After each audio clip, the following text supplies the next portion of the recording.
Hi, students, and welcome to Wildland 481 Freshwater Ecology. My name is Georgia Smeese.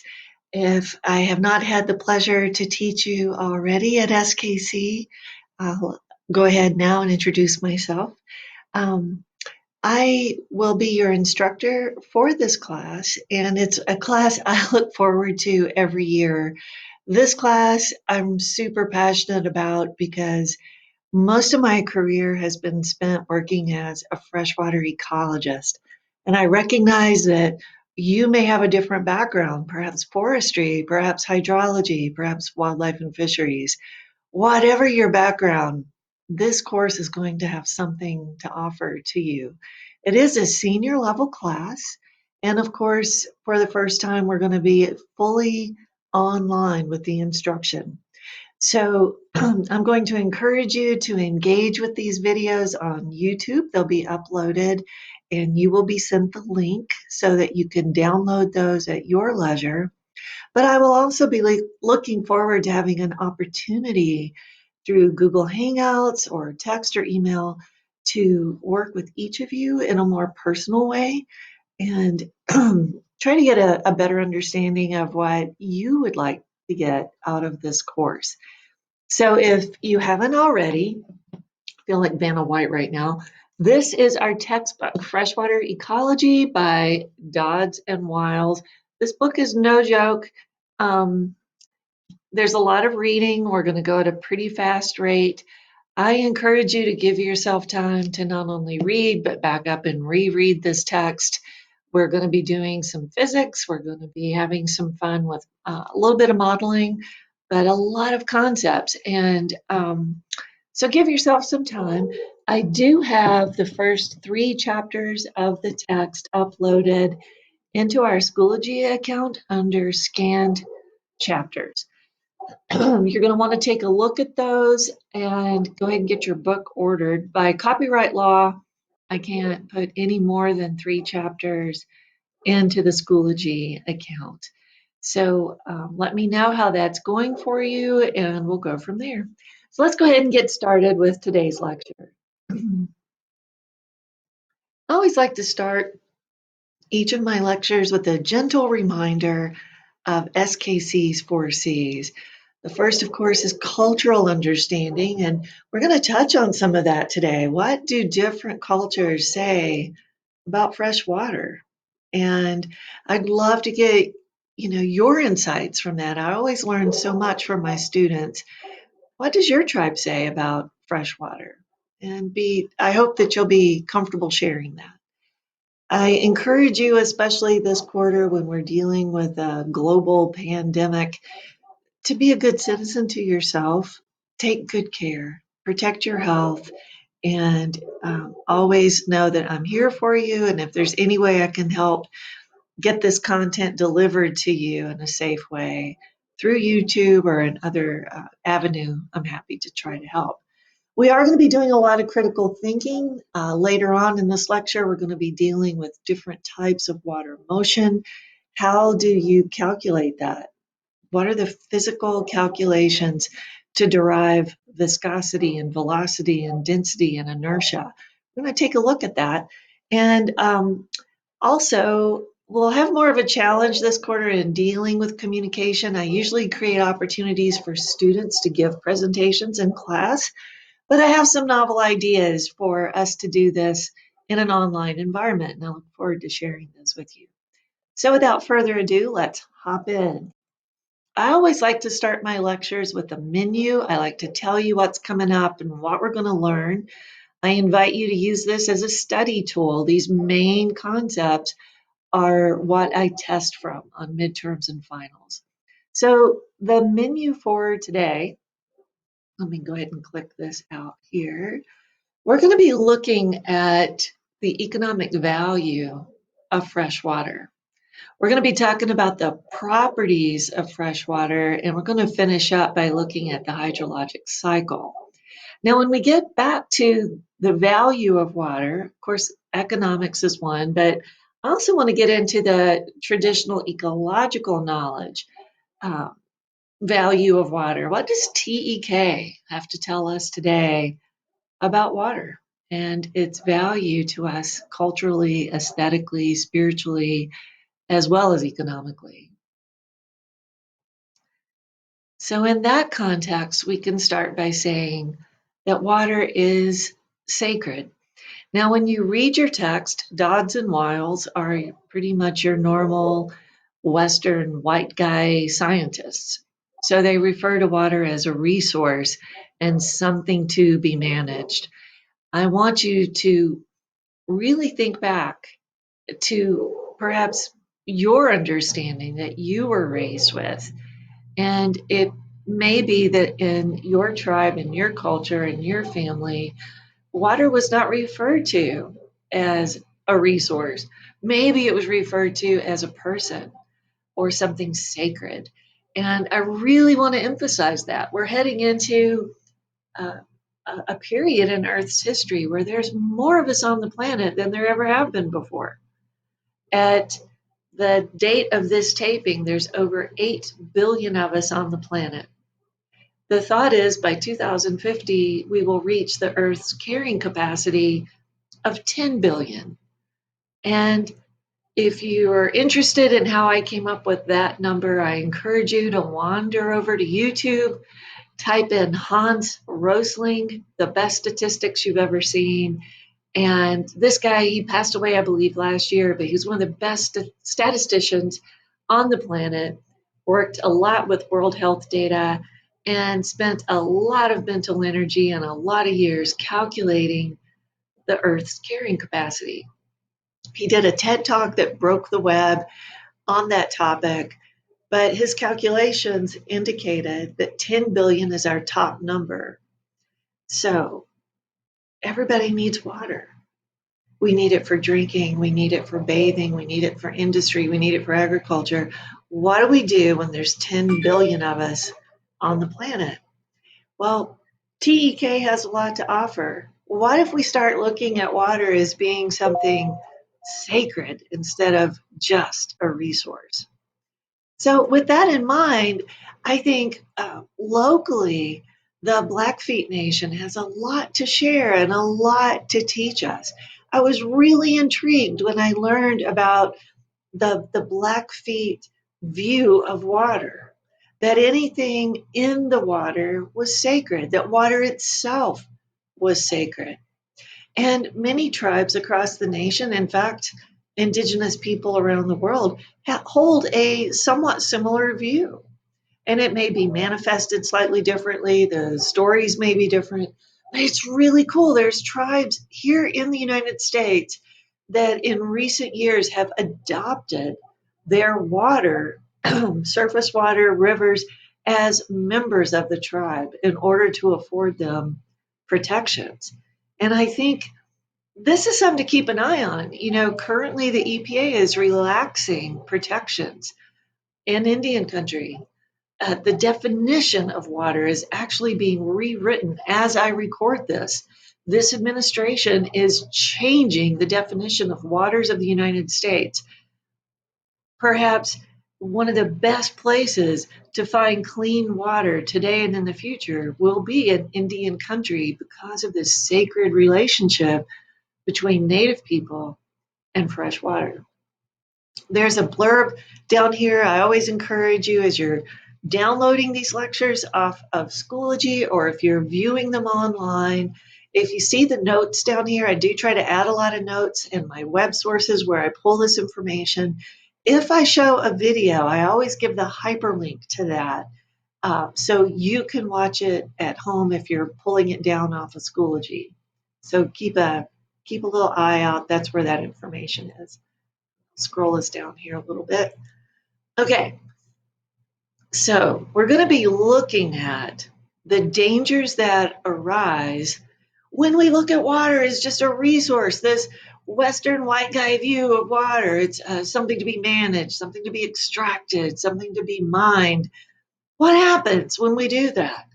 And I think if we look around just in the United States, you can see a plethora of problems that come when we look at water as just being a resource. I think TEK has a lot to offer to the science of conservation, particularly to the science of conservation of fresh water. In your Schoology readings, you're going to be asked to engage with a paper this first week of school in the spring quarter. I want you to read Robin Kimmerer's paper, and if if you get nothing else out of this first week, I really want you to embrace the concept of traditional ecological knowledge and what it has to say about freshwater and freshwater conservation. I think you'll enjoy that paper if you haven't read it already. It's pretty famous. Okay, so let's take a look. Now, the following slides are all going to come from chapter 1 in your text, which is a quick and dirty overview, and I'm going to fly through some of this. So let's hop in. Table 1.1, this is straight out of your text. Basically, all of this table is saying that freshwater is rare. There's not much of it. And what little we have, we're losing. And if you look at where it's contained, most of our fresh water is held up in groundwater resources.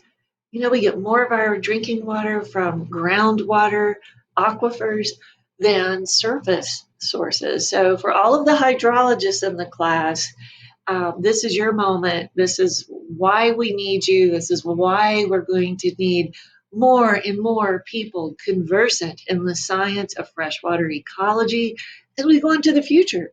There's just not as much of it, and there's going to be more people demanding it. So, you know, you can all have your favorite classes, but man, when I was at this point in my academic career that you are now, this became a big deal for me because I realized this would be job security. And I can tell you as an old lady, it has been.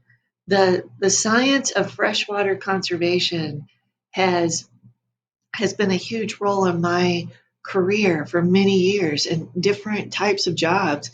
If you understand the concepts that I can teach you this quarter, they will serve you well, whether you go professionally into hydrology, forestry, fisheries, or urban planning.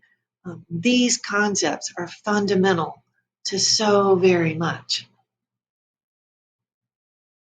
So I tend to be very biased about this. I'm going to scooch this over a little bit here. Pardon me while I play with this a little more. All right, there we go. Water is the basis of all ecology. It's the basis of all life, right? We can get by without a lot of liquids, but water is one. If we don't have this, it shuts all forms of life down.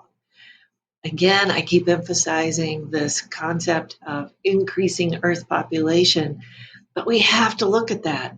All major disciplines today, economics, urban planning, transportation, fisheries and wildlife, we're all grappling with future shock. What's going to happen when there's more of us on the planet? What do we do? One of the most fundamental questions is, how do we get fresh water? How do we have a supply line for that? How do we keep it clean? How do we protect it? So these concepts are going to be important, obviously, now, but they're going to be increasingly important in the future. And I want to prepare you through this quarter to help you engage with those tough questions and have some answers for them. So let's start with one. If you look at the cost of different liquids, it's kind of interesting. If you look in the notes down here, I did some numbers. You know, what are we willing to pay for different liquids that we consider essential to life? And if you want to have some fun, you can look at the cost of kind of the per capita expenditure on soda, on beer, on laundry detergent, on all kinds of things. But perhaps one of the big ones that comes up, and it's an economic and a political issue, is what we're willing to spend on fuel, right? So this slide has data from 2018, 2019 in there. But on average, we're spending between 3 and 3.75 a gallon for gasoline. Now, we absolutely need it. Our transportation and supply lines depend upon that. Heating for homes depends upon this, but it's not essential to life, right? It's just not essential. If I don't have gas uh, in my car tank, if I don't have petroleum products, can I still survive? And the answer is yes. I may not be able to get goods and services in the same fashion as I did before, but it won't affect my biological survival. But the ability to get water absolutely does. So, what do we pay on average for water? About 70, 80 cents per gallon for people who have metered water supplies. That's the 2018 average, I believe. But is it a cost that really reflects how important it is? And the answer is a resounding no, it is not.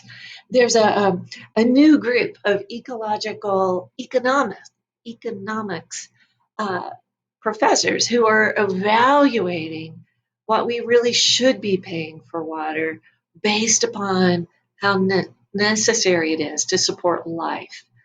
And when you look at it that way, depending on who's running the calculation, it's anywhere from $8 to $15 a gallon. How differently would we approach our use of water if we had to pay $8 to $15 a gallon for it, right? Really changes the question. It brings it into more of the indigenous view that this isn't something to be wasted. It has tremendous value. Maybe it's something we should be conserving and using carefully.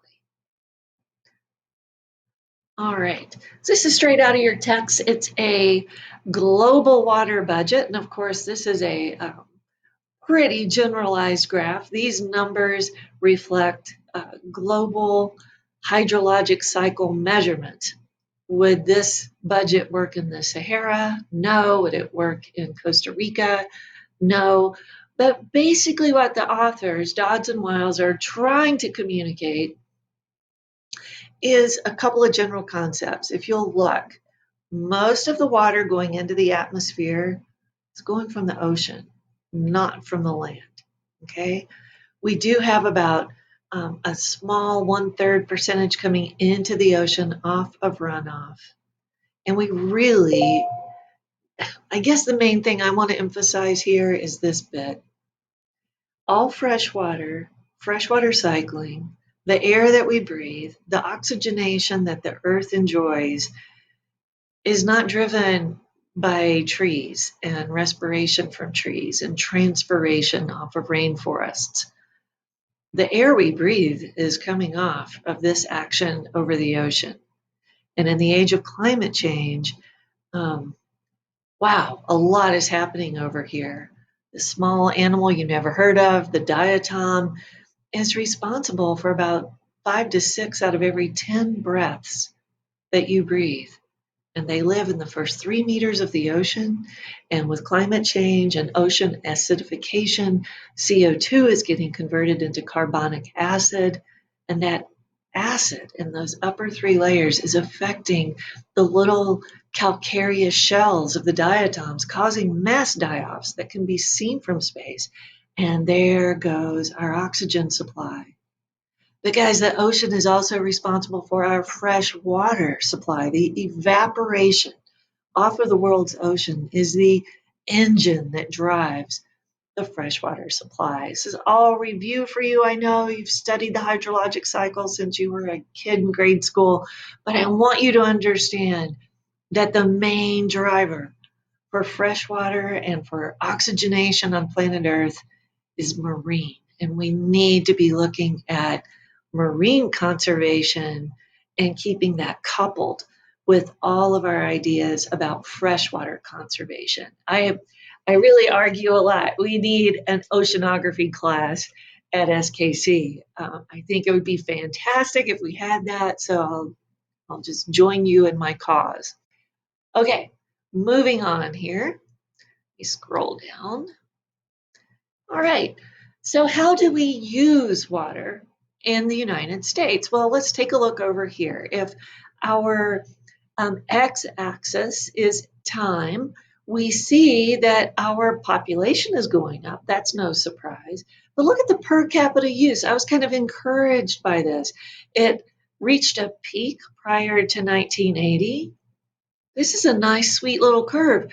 We are becoming better at conserving water. That's kind of cool. But how are we using this water, right? So here's our total use on this portion of the x-axis. And then if we take a look down here, we're going to see this is our domestic use. This is showers, baths, dishwashers, those kinds of things. This hashed line here is agriculture. Okay, we have a video. I'll talk to you some more about this. Look at this. Industrial uses, highest category. So that's hydropower. Okay, that's coolant, irrigation supplies again would come down here into ag. Hydropower, lots and lots of hydroelectric power dams. Now, do all countries use their fresh water the same way? No, they do not, and they don't use it fairly. I have a short video here again.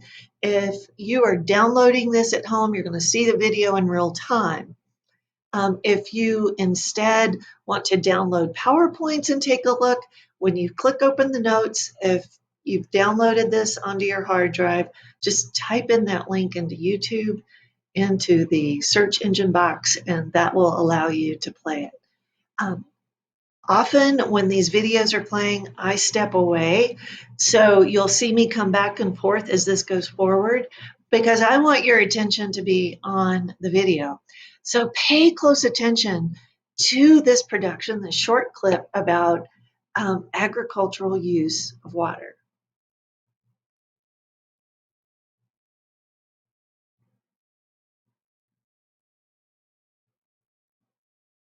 It's about a 2-minute video. Here we go.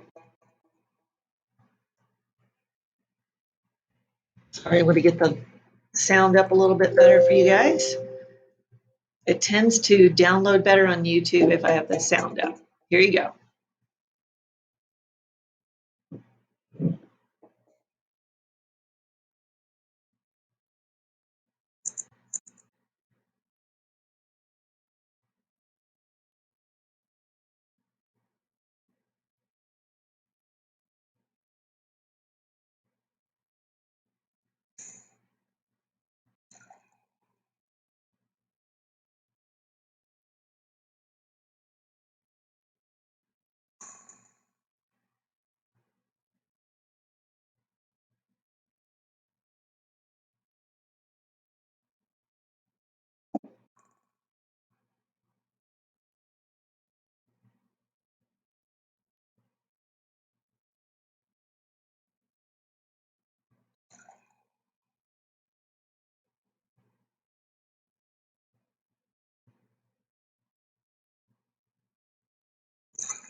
Okay, so these may be statistics that you're familiar with and you've heard before.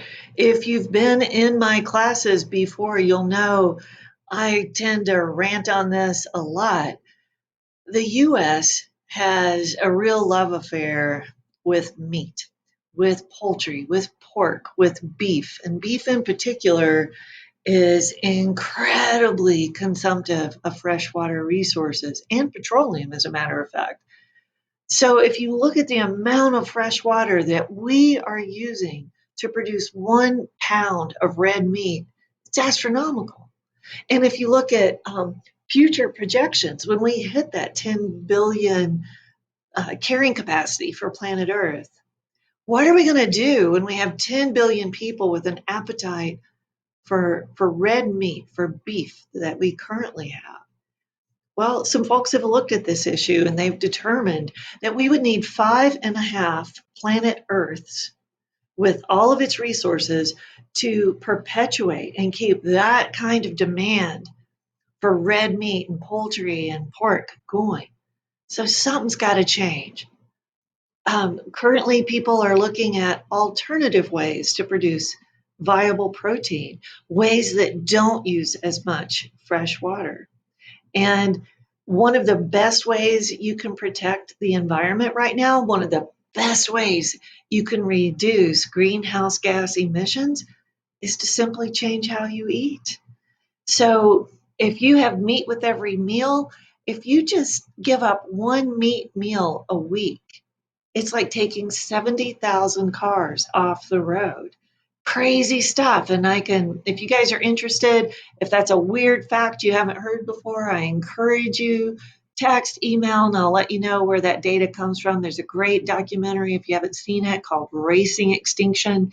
It talks about this incredible burden that cattle production is placing on the environment globally. So, how we eat can directly affect how we conserve fresh water. So let's take a look. How does the rest of the world approach use of fresh water? So this is straight out of your text, and it talks about looking at this table, looks at different countries, and what is the per capita consumption of fresh water in different countries. So let's take a look. Here's Uganda. So they use about 9 cubic meters of water per person per year. Compare that to the United States. Per person, we use over 1,600 cubic meters of water. Crazy. Look at Turkmenistan, even more than that, right? So, as nations, we don't use water fairly. You could argue the United States is using up a lot of the world's fresh water. I love this video. It goes back to that introductory question I posed to you, and you're going to have to engage with in your homework. What is the value of fresh water? How do we put an economic, spiritual, aesthetic, or cultural value on something so essential to life? This one takes about 3 minutes. Here you go.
So I really love the short video for many reasons, but one of the things I always like to really encourage students to engage with is if you watch that and you watched it closely, if you were to look at the gender role of getting water across the globe, especially in third world countries, you would find it's typically young girls and women who are charged with the task of getting water for the family. Why do I bring this up? Because it has a lot to do with what's emerging now and in the future. It's social justice. It's a lot of stuff. If women or young girls have the primary task of getting water for their village, for their family, that means they're not getting an education, right? There's a wonderful book by Melinda Gates, Bill Gates' wife, called The Power of Lift. And in that book, it talks about if you want to lift the quality of living, the quality of life in any culture, the number one thing you need to do is educate its women, educate its daughters.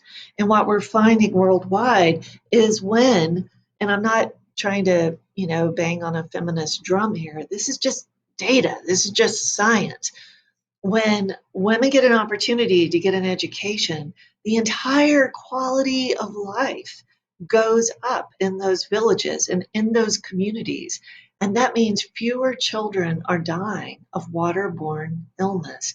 Again, I'll try to provide a link on this video. Melinda Gates, The Power of Lift, the data will blow you away. So cool. It just underscores not only do different cultures have an unequal amount of access to fresh water, but our genders have an unequal access. And so do our children, our age groups. It's kind of amazing when you think about it. All right. So, still looking at chapter 1, we need to look at an ecological valuation of water. What is the value of water to humanity just for keeping us clean or providing habitat for fisheries of all types or for recreation? How do we place an economic value on our desire to play? And what about intangible values? How do you put an economic value on a cultural, aesthetic, or spiritual resource? And I'm not trying to be crass in asking that question. I think it's one that more and more Indigenous people are going to have to engage with and are engaging with and doing so in a really beautiful way in order to protect the freshwater resources that remain. Let's take a look here. Climate change and water resources. You know, our clean water and all of the life that it supports is shifting, it's changing. In this era of climate change that we find ourselves, we find that the temperature of water draining off of glaciers is warming because we're losing glaciers. The temperature of water in our streams and rivers and lakes here in the Intermountain West is warming up. If you've taken my fisheries class, you've heard me mention this multiple times. If you could only take one physical reading of water in order to do the greatest amount of protection for all aquatic life, take the temperature. Aquatic systems are like little kids. If any of you are parents, you know, when your little one is not feeling well, the first thing you do is take that child's temperature. Well, the same is true for aquatic resources. We know if they're healthy or not based upon their temperature, and the world's waters are warming up. I like to draw attention to this very generalized world map. 30 degrees north and 30 degrees south of the world's equator is the location of two things. Most of the world's swimming protein historically has inhabited that belt around the Earth. And also, most of the world's population lives there, and that's no accident. People need food. They tend to live in the places where there's the greatest abundance of it. But we're having a really interesting challenge today. What do you do globally when the water in that belt warms up to the degree that those fish, the tuna, the marlin, the the menhaden, all of the big species that are the food drivers in the oceans start swimming to the north or swimming to the south to escape into cooler waters? When our swimming protein literally swims away, what happens to those countries? What happens to those populations that are still hungry, but now they can't get the fish? And what we're finding is there tends to be a one-to-one correlation between climate change, movement of these food resources, and political conflict, right? People can get along pretty well when they're well fed. But what happens when they get hungry, right? If you've got kids at home, you know, you don't want the kids to get hungry. They start fighting. You know, it's hard to make them wait for dinner time or wait for snack time. Well, imagine a whole country that's hungry. And the Maldives, these islands out in the Pacific Ocean, that climate change has caused the world's ocean level to rise to where their country is going underwater. They are having to relocate, and there is no international law governing that relocation. The only laws that exist address movement based upon refugee status. So if another country beats you up and you have to leave, there are some laws under the UN that would allow you to translocate.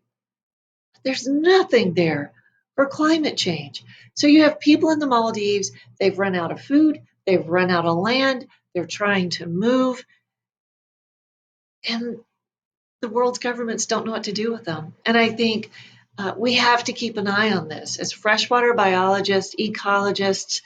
Um, these are, and other issues like them are going to be the issues of the future. All right, so throughout my lectures, I encourage you, if you're watching the video, hit pause right here. Take a moment, engage with these questions, see if you can answer them, okay? I draw my midterm and final questions from these pause and reflect moments. This is metacognition. Think about your thinking. What is TEK? How does it influence how water is valued? What are the values of water? And how will climate change affect future uses and availability of water?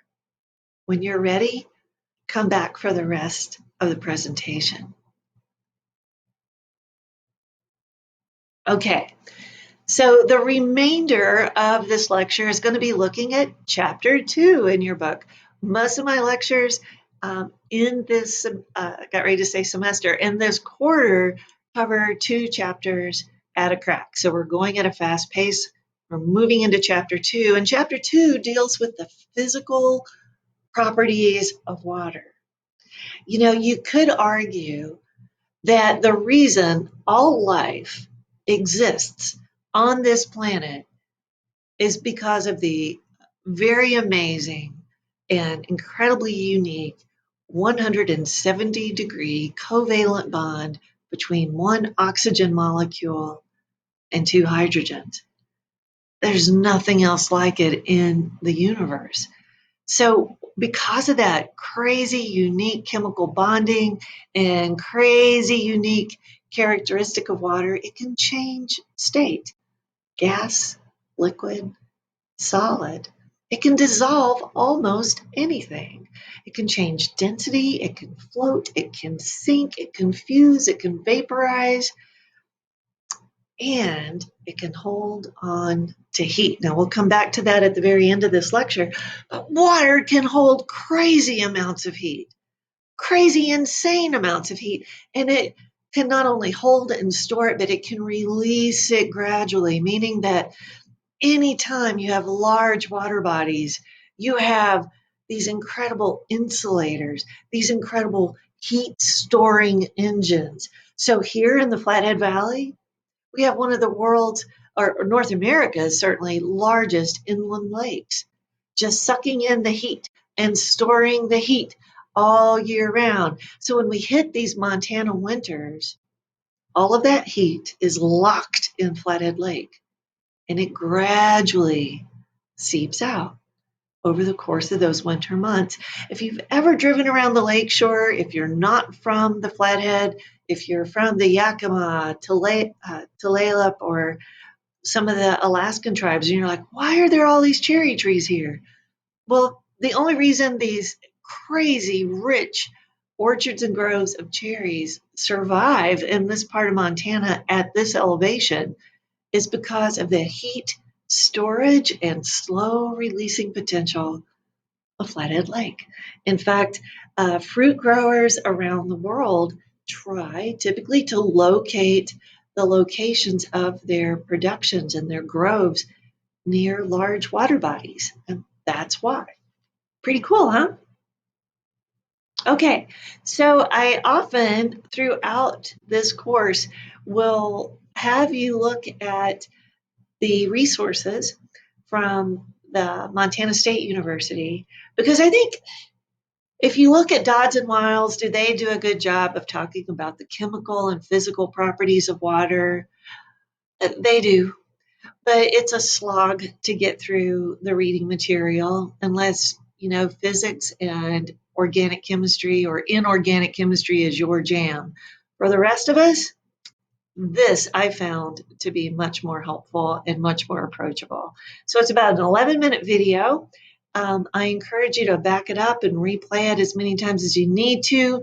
There will be some questions about the physical and chemical properties of water on the midterm. So make sure you're conversant with these terms. Here you go.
Okay, so that's a really good overview of most of the concepts in chapter 2, but not all. That's the light and fluffy stuff. We're going to go in the rest of this lecture a little bit deeper. Okay, let me get to the next slide here. So this is a general review of the properties of water. There's this 170-degree arc to those covalent bonds, which is why we have life on the planet. And of course, we have the atmospheric scale here as opposed to temperature on this side, which explains why water behaves differently at different temperatures. Quick sum. Okay, so if we look at the properties of water, you almost, because we are land-based creatures, we really have to use our imagination when we talk about aquatic ecosystems, whether they're running water or still waters like lakes and ponds. But just try to imagine for a moment how differently life would function, how differently we would exist in a world where water behaved differently, right? It's one of the single biggest drivers, these specific heat holding, phase shifting properties of water. It's one of the single biggest drivers for adaptations of animals and plants on the planet. One of my favorite. And we'll be talking about these guys in a later lecture. We'll be dealing a little bit with aquatic macroinvertebrates. If you enjoy this, I encourage you to take one of my classes in the fall that just deals with aquatic life in these systems. But these guys, these water boatmen, water striders, if you've ever seen these, you can find them in lakes, ponds, backwaters, and wetlands. If you look at them up close, you can see the amazing power that water has had in driving the formation of adaptations in this organism. The coolest thing about them is their eyes. This is an animal that spends its whole life on the very, very surface of water and rides that tensional membrane. It distributes its body weight across the surface so it never pierces that film, that meniscus at the top of the water. It's crazy. But if you look at the eyes, it's like it has four eyes. Two of the eyes, the lower halves, are adapted to seeing through water with the prismatic nature of water, the light bending quality of water, because it has to worry about things trying to eat it from below. On the top of its head, the same eye, it's divided into two hemispheres.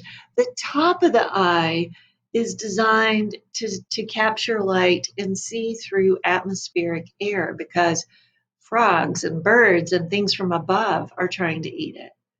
Imagine how it sees the world. Half of its visual sensory input is coming from water, and simultaneously, the other half is coming through atmospheric air. Crazy. When you look at the adaptations of fish, salmon that run upstream, if you look at the muscle development in salmon, they don't, it's going to sound weird, but it's actually true. They don't so much swim as they surf.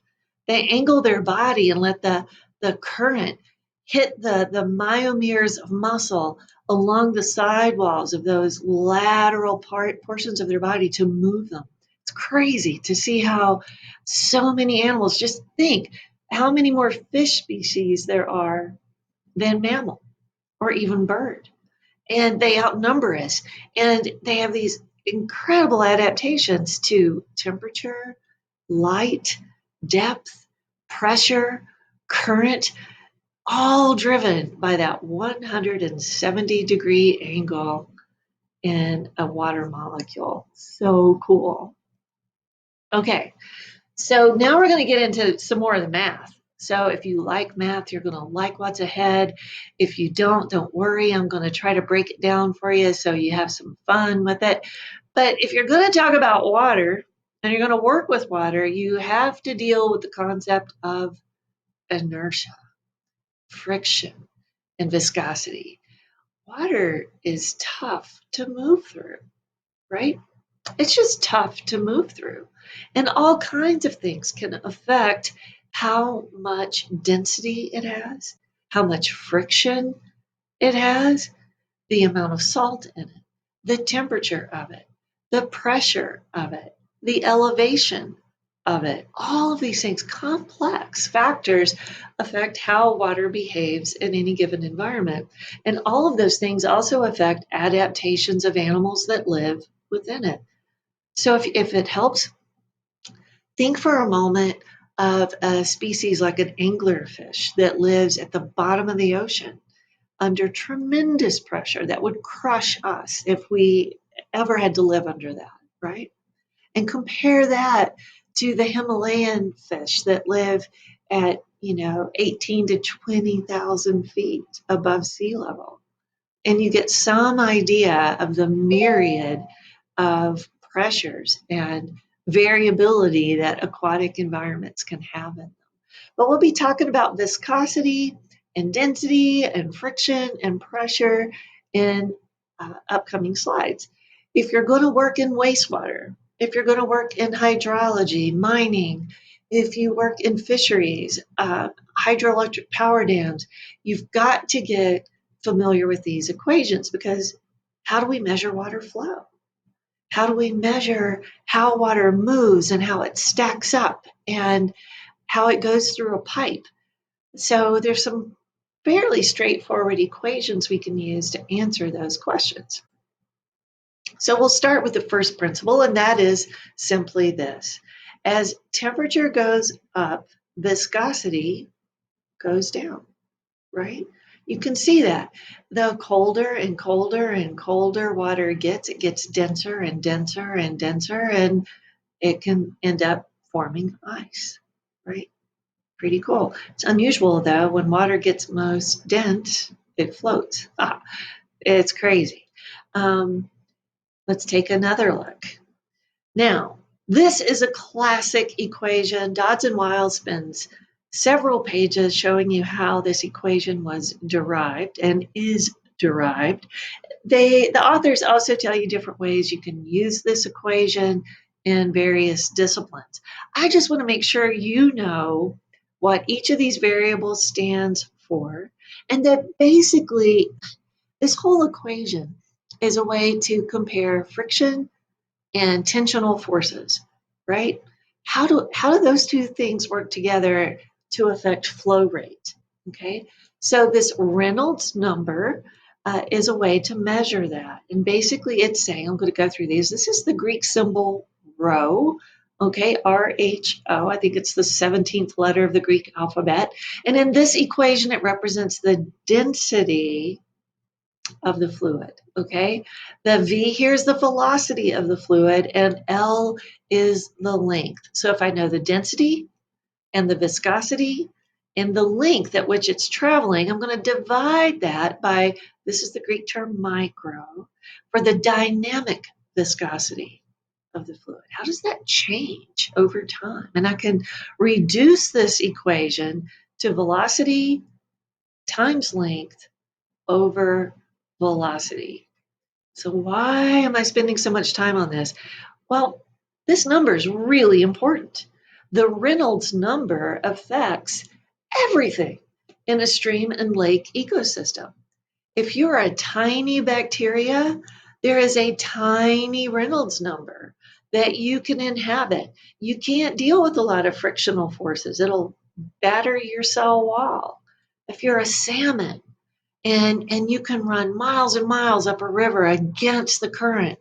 Well, you have been adapted and designed to sustain tremendous Reynolds numbers. Okay, so as a biologist, the Reynolds number informs us of how animals are adapted to different flow rates. As a hydrologist, the Reynolds number allows you to calculate things like how fast can groundwater move through different substrates in an aquifer? Or if you're an engineer,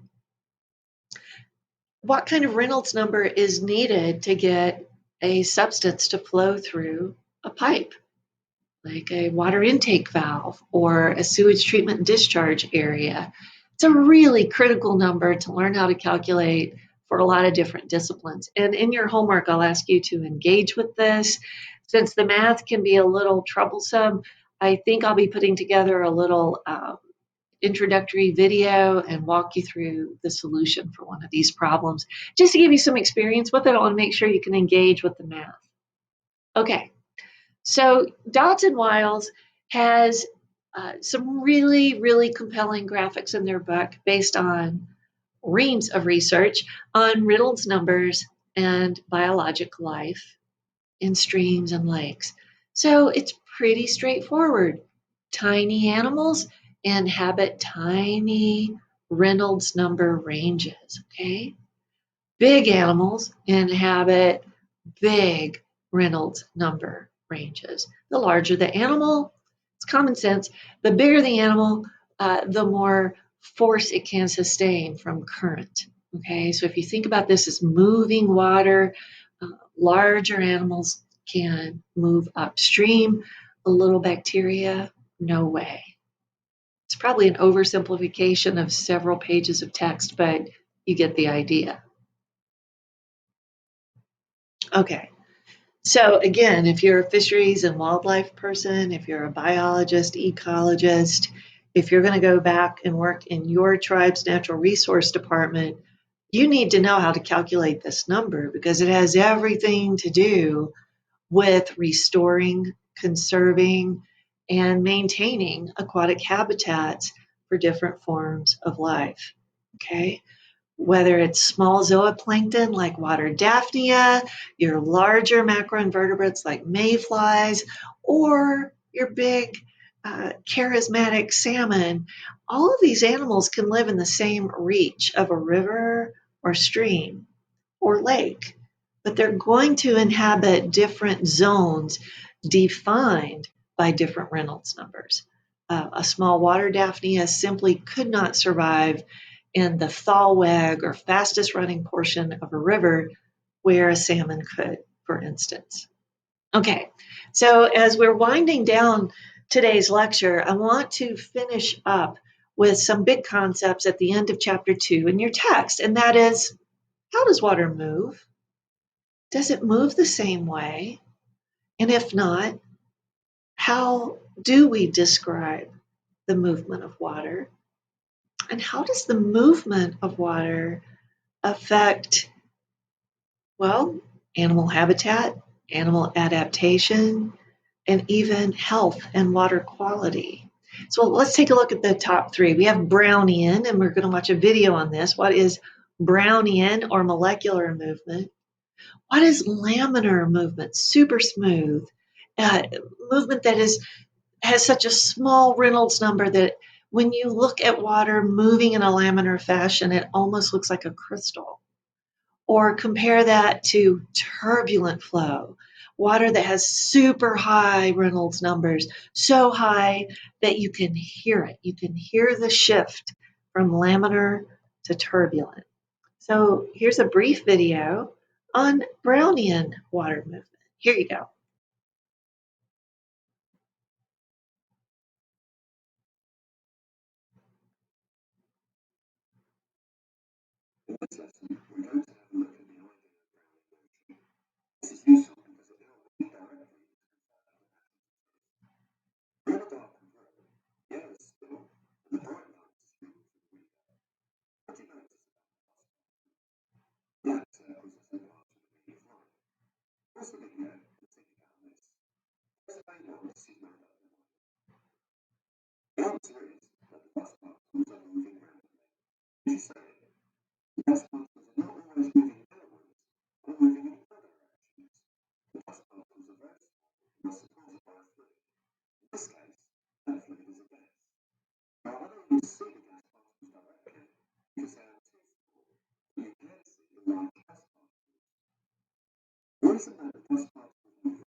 Okay, so Brownian motion is dealing with these micro movements at the smallest degree of scale. And I want to make sure by the end of today's lecture, you know the difference between Brownian, laminar, and turbulent motion. So if you want to think about it, Consider bacteria that live in lakes, rivers, ponds, wetlands. These small, tiny, tiny single celled organisms live in a world of water, but at their spatial scale. It's incredibly viscous. So you and I, as adult humans, can get into these environments and move about very quickly and pretty easily. We have enough muscle mass and size to overcome the tension and viscosity of the water. But when you're a small bacteria or even a small bit of phytoplankton or zooplankton, that's like living in molasses. The smaller the organism that lives in an aquatic environment, the more dense its environment becomes, the harder it is to move. Interestingly, one of the researchers at Yellow Bay Biological Station last year gave a lecture, and he had a very simple question. He wanted to know if he dropped a strand of genetic material into the middle of Flathead Lake, how long would it take it to move 14 inches? And all of us sat in the audience that day trying to run the calculations. And it was interesting when he put the math up on the board along with the actual data that was collected. He found it would take nearly a month for a small strand of DNA to move 2 feet. And that has everything to do with this viscous nature of water when we are looking at organisms that exist on a very small spatial scale. Okay, so next, let's take a look at fluid dynamics. Okay, um, what is laminar flow? How is flow calculated? And why is this even important to know anyway? So, you're going to be looking at some physics here and exploring that a little bit. So, here you go.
Okay, so if you watch that and you feel a little intimidated by the math, don't sweat it. It'll get simplified for you. Or if you're a hydrology student and perhaps you felt that math was a little too simplistic, I'm hoping there's something in there for everybody.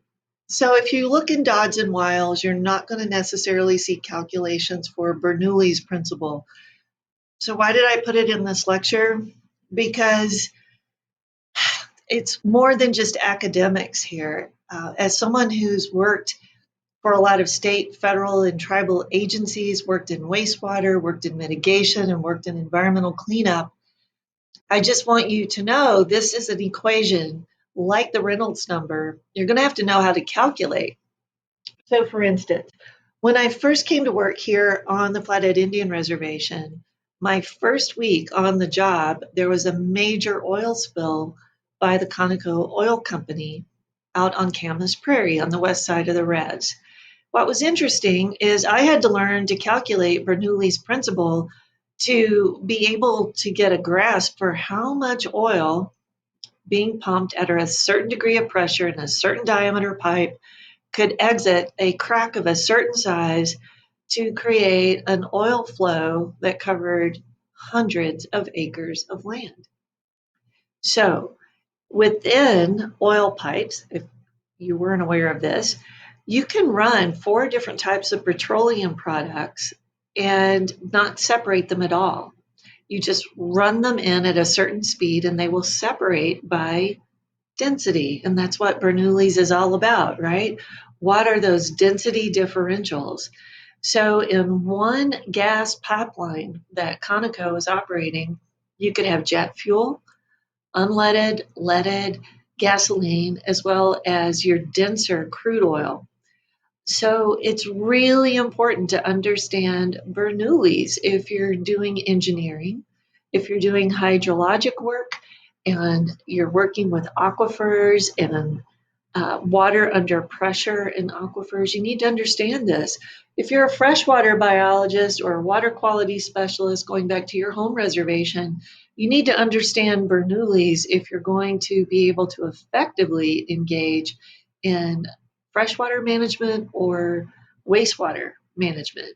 So don't worry, I'll give you some hopefully not too painful exercises working with the math on both of these. But let's move on and finish today's lecture.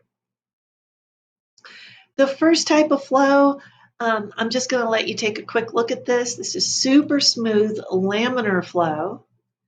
And we can all see this just with flow out of our kitchen faucet, right? If it's smooth enough, it looks like a crystal solid until you touch it, right? So if you're a bacteria or a small fish, you love laminar flow. Moving up, the opposite of that would be turbulent flow.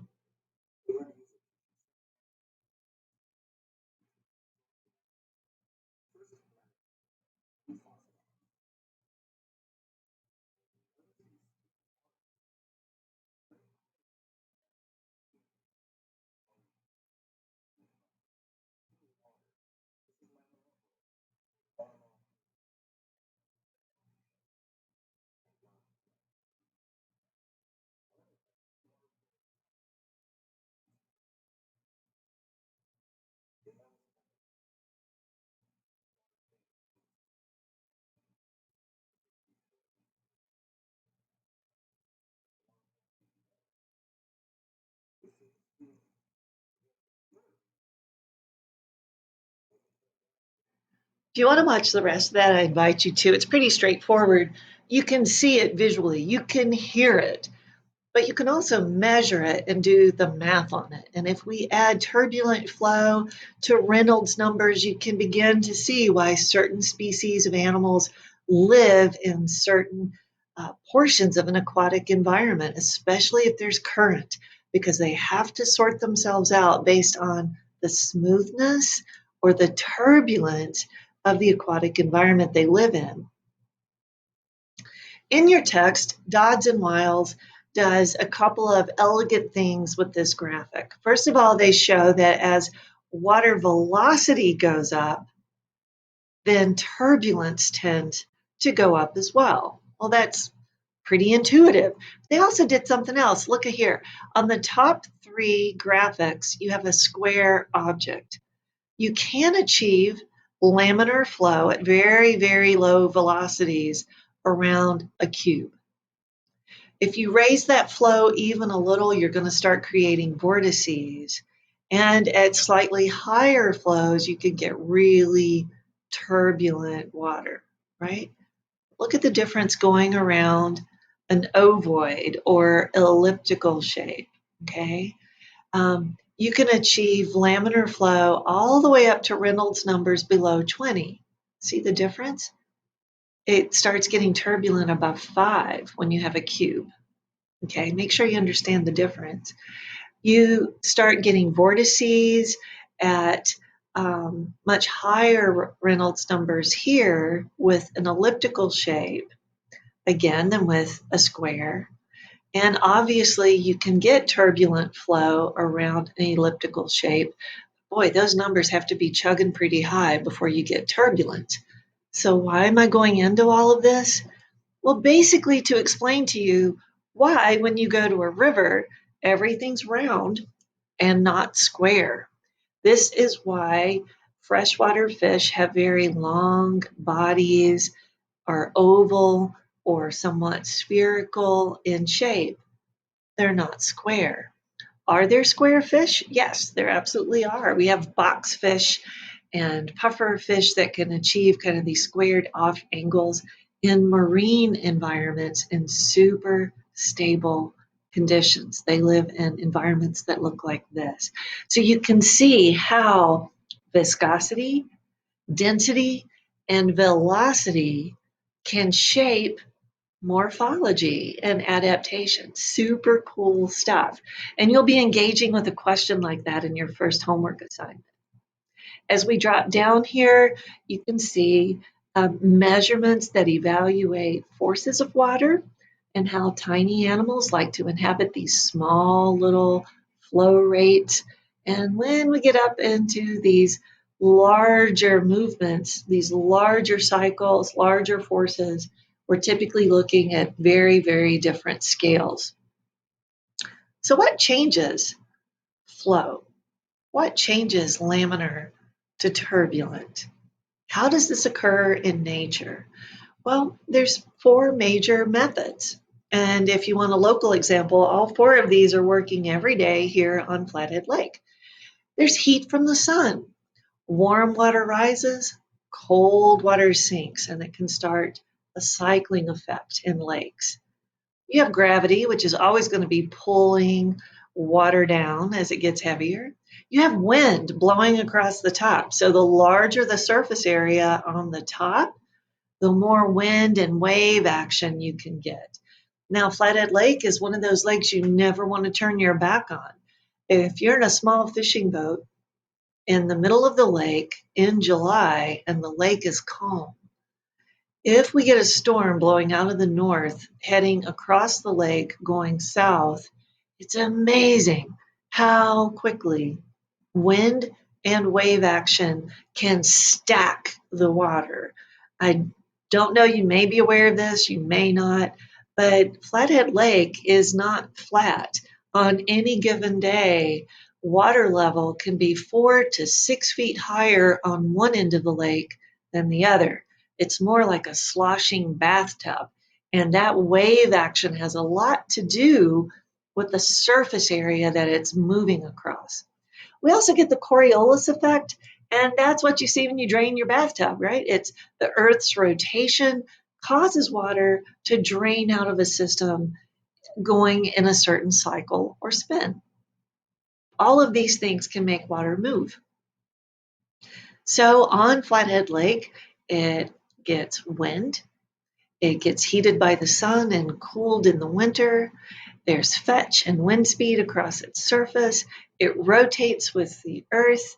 There's all these forces acting upon it every day, every month, every year that causes the water to move up and down and around in really complex ways.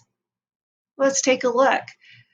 I really do want all of my students to be familiar with the behavior of water movement in Flathead Lake, especially if you're not from a local tribe, if you're not from this part of Montana. This lake is huge. It's like an inland sea, and you don't ever want to turn your back on it. Um, Years ago, when I was doing my research out of the biological station at Yellow Bay, there was a one summer where sailboats continued to get stranded in Yellow Bay. And there was a group of us students up there that spent a lot of our summer swimming out or rowing out to these boats and helping them come in because they had just become stranded. And one family, they ended up staying the night in my apartment. It was a family of four, two little kids. They had been in the lake for 3 days and got caught in the Coriolis wind and current pattern and could not make it into shore. Their motor had run out of gas. This was before people had cell phones. Yeah, I'm that old. And they just got stranded. This happens all the time on this lake. So, what's up with the current? Well, I often like to ask this question. You're going to run into it several times in this class.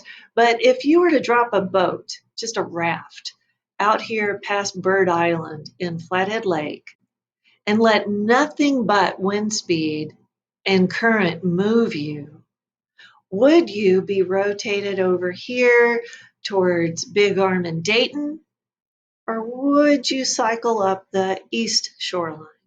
Take a moment and think about that.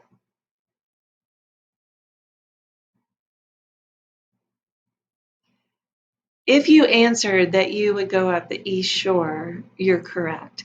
Flathead Lake, if you can follow the cursor on the screen, rotates counterclockwise. Okay, the middle fork of the Flathead River enters here, and the water is swept in a counterclockwise fashion around the lake, such that every molecule of water that enters the lake only stays there for about 3 years. For a lake this size, that's a very, very fast drain time, and it tends to make one lap around at least. So why Woods Bay? Well, if you were to put in here in your raft and you didn't have a motor and nothing but wind to move you, the general current pattern is going to sweep you up along the east shore, and you would likely get stuck here at Woods Bay. So another question I like to ask students is, if I were to drop a big log into the lake here, where would it end up? Well, barring most circumstances, it would end up at Woods Bay, which is how it got its name. Um, Spring runoff used to send a lot of debris down the middle fork of the Flathead River before there was a dam on it. That debris would enter up at Summers and it would get swept around the lake, and log jams would form at Woods Bay.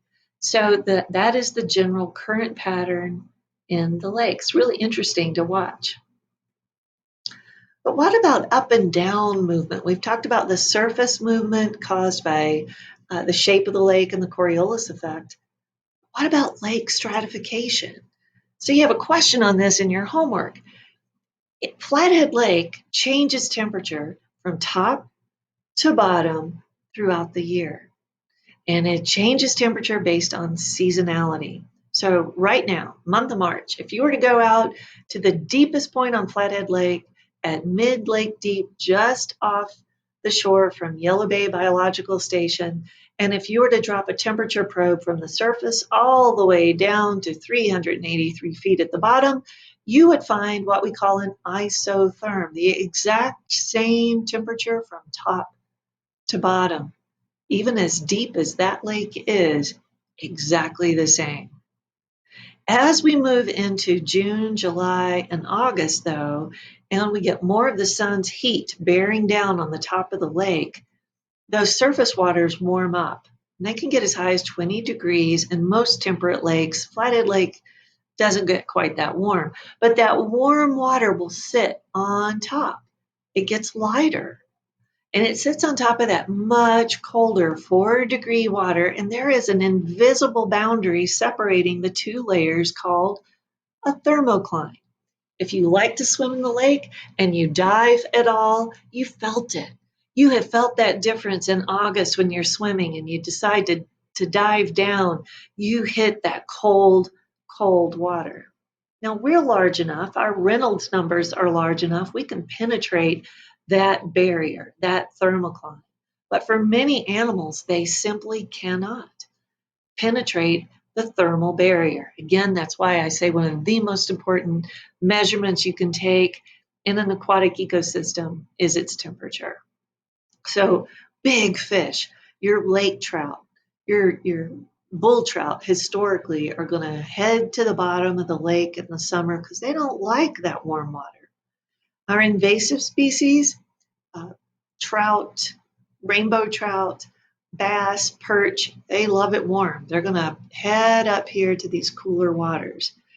Now, when we head into September, October, November, again, this all begins to break down again. The days get shorter, the temperature gets cooler, the surface water begins to get chilled again, and it disrupts that barrier. Okay. And we end up in winter with a lake stratified again. But this time, look at the difference: warm water on the bottom, cooler water on the top.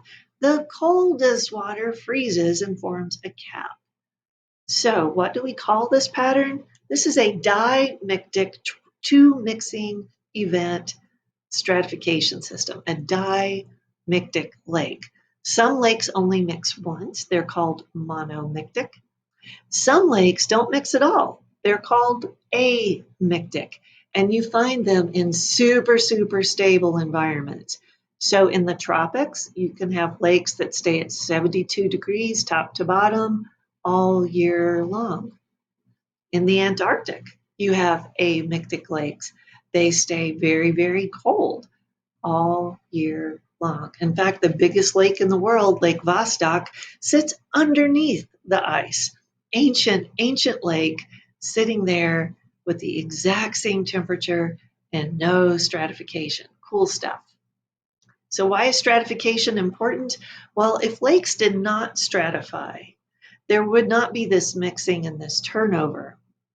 This turnover that occurs brings nutrition that settles to the bottom. When animals die, all that decaying matter goes to the bottom, and with it goes all the nitrogen, the phosphorus, the sulfates, the irons and magnesiums. This circulation, the stratification of the water lifts all that yumminess and brings it up to the top where it could be made what we call bioavailable. This last slide I have for you in the lecture today is just for fun.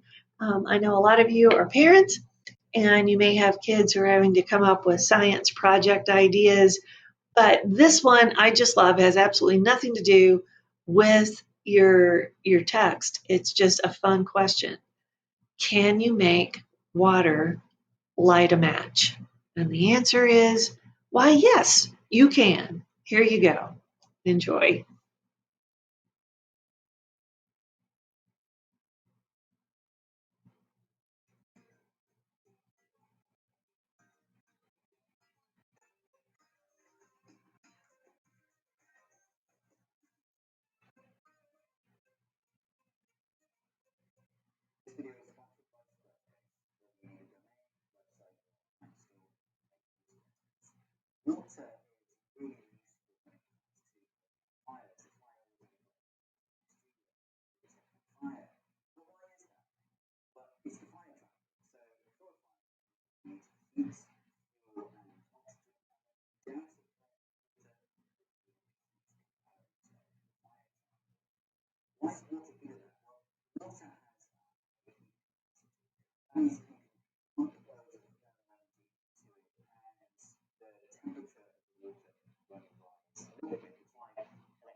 So there you go. You can use water to light a match. So I hope you enjoyed our first lecture today.